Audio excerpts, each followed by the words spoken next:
You can buy the most expensive paint, the best spray gun, and spend hours laying down the perfect clear coat, but if the body underneath isn't straight, none of that matters.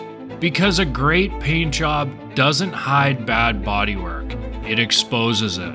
And this right here might be the most important and definitely one of the most time-consuming steps in painting a car.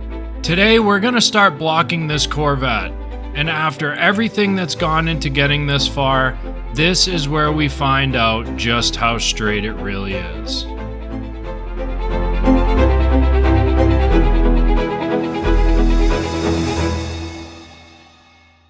Alright guys, welcome back to Khaos Customs. Last week was a pretty massive milestone for the car because after more than 100 hours of stripping, sanding, and repairing fiberglass, and trying to get the body as straight as I can, I finally got the whole car into epoxy primer.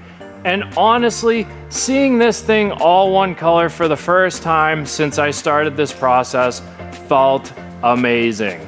But getting it into epoxy definitely does not mean that I am ready for paint. Getting this car into epoxy was a massive milestone, but epoxy wasn't going to make this body straight. Its job was to give everything a solid foundation and get the entire car sealed up. Now I need something I can actually work with. That's where the high build urethane comes in, and it gives us enough material to start refining these panels and getting rid of all those tiny imperfections that you might never notice now, but you'll definitely notice once there's shiny paint on top of them.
High build primer is basically giving me a workable surface.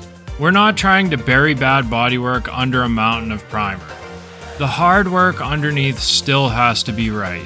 What this does is give me enough material to block the surface as one complete panel. And that's where tiny highs, lows, and sanding imperfections that are almost impossible to see right now are going to start showing themselves.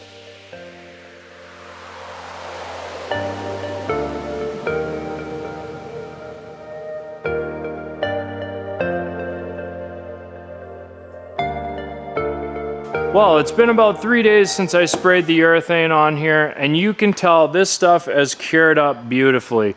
The reason why I let it sit for 3 days is to completely gas out and get all of those trapped solvents out and let the primer shrink if it is going to shrink any at all. I don't know how much it would shrink, but if it was going to do it, it would do it by now. So you can hear just how rough that is. You can even hear that texture. Now I'm going to get to blocking this texture out and get the car completely straight, which is a very, very important step in the paint process. So make sure you guys don't skip this process. It is extremely time consuming, but once you spray that base and clear, it is going to all make sense. Before I start sanding, I'm putting guide coat over everything. And something this simple can tell you an incredible amount about a panel. Your eyes can lie to you, your hands can even miss things. But once you start running a rigid block across a guide coated panel, there's really nowhere for an imperfection to hide. The block starts cutting the high areas first, while the guide coat stays behind in the lows. And instead of guessing where the panel needs work, you can actually watch the surface become straight.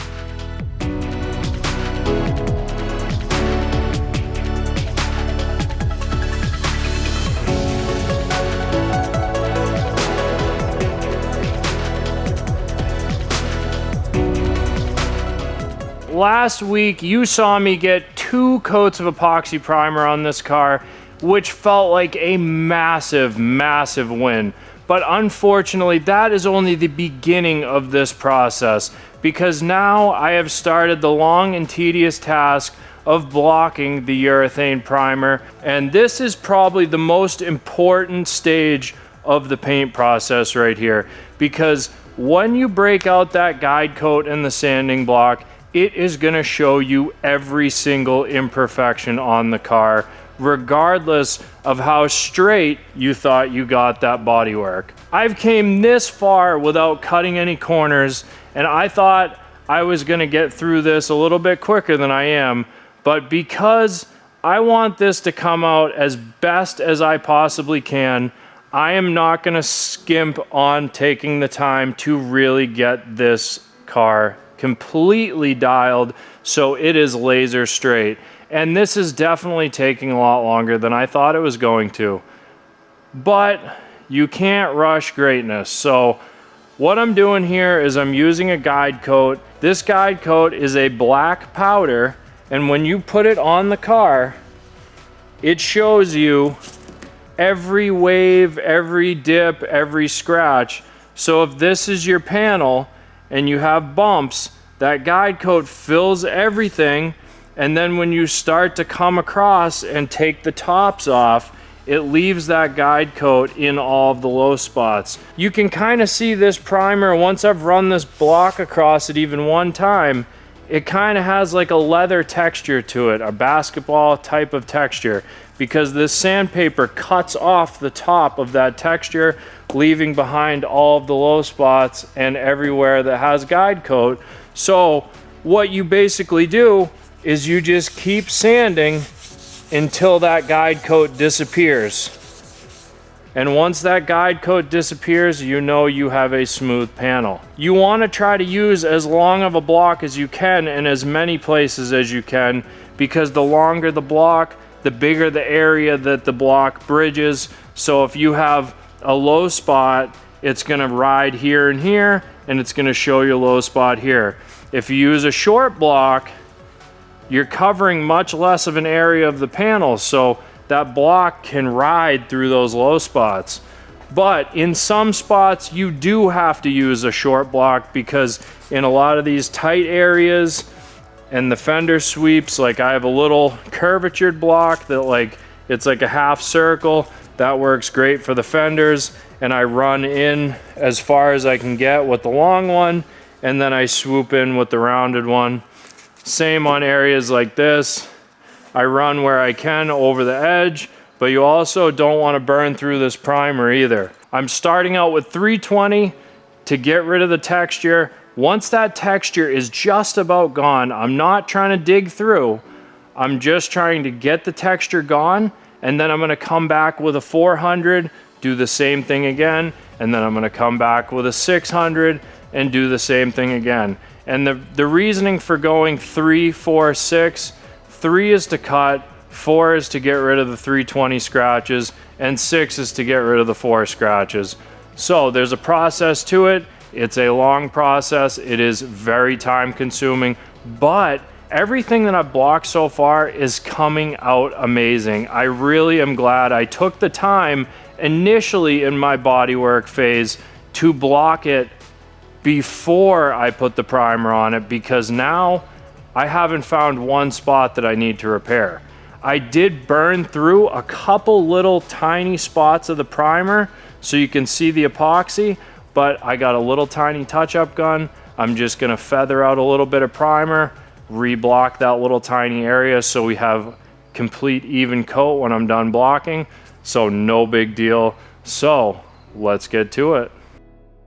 And this is why I'm using blocks instead of just grabbing a DA and sanding until everything looks smooth. A DA is great for removing material and refining scratches, but it can follow the shape that's already there. If there's a subtle wave in a big panel, you can make that wave beautifully smooth and it's still going to be a wave. A long block bridges across those highs and lows. As you work across the panel, you're not just making the primer smoother, you're actually refining the shape of the panel underneath it. And once you put a glossy base and clear over this car, that's what's gonna matter.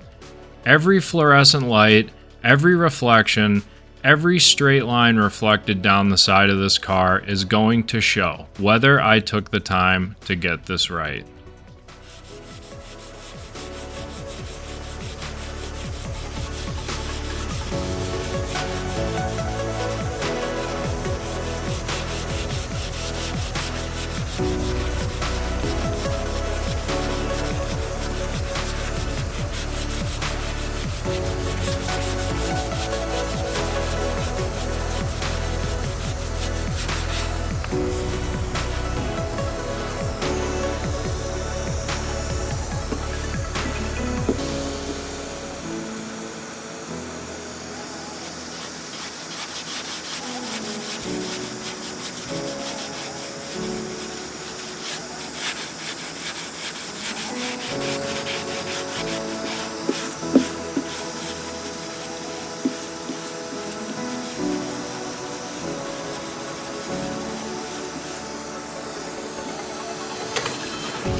And this is the part that's really hard to show on camera, is the amount of time this actually takes.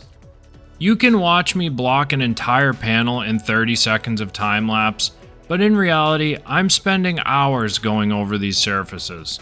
Sand a section, blow it off, check it, change the paper, change blocks, find another little area, and do it all over again.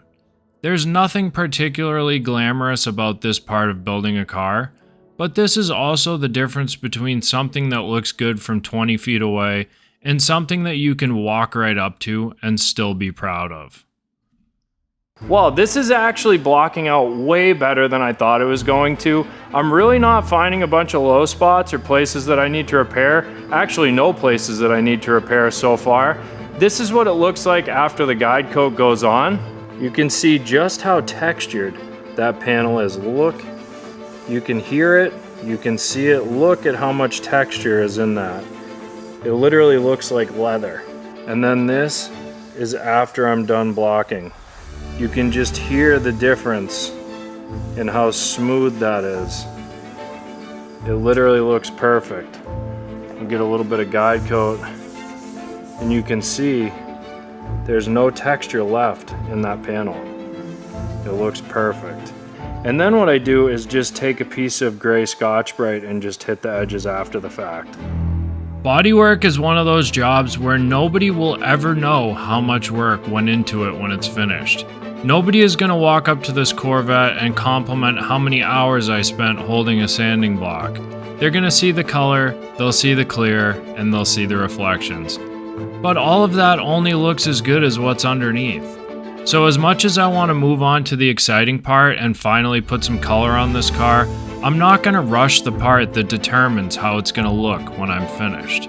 Because once that paint goes on, it's too late to wish I'd spent another few hours getting the body right.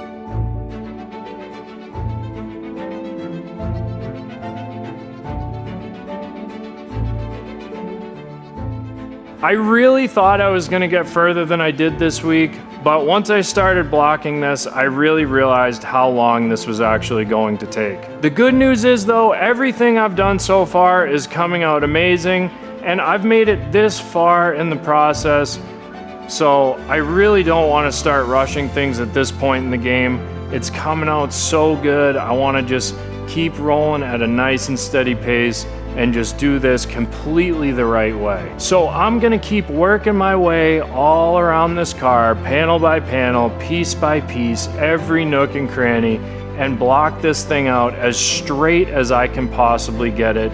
And hopefully very, very soon, we are gonna see this car transform and get some long-awaited color that it deserves. Thank you guys, and we will catch you next week.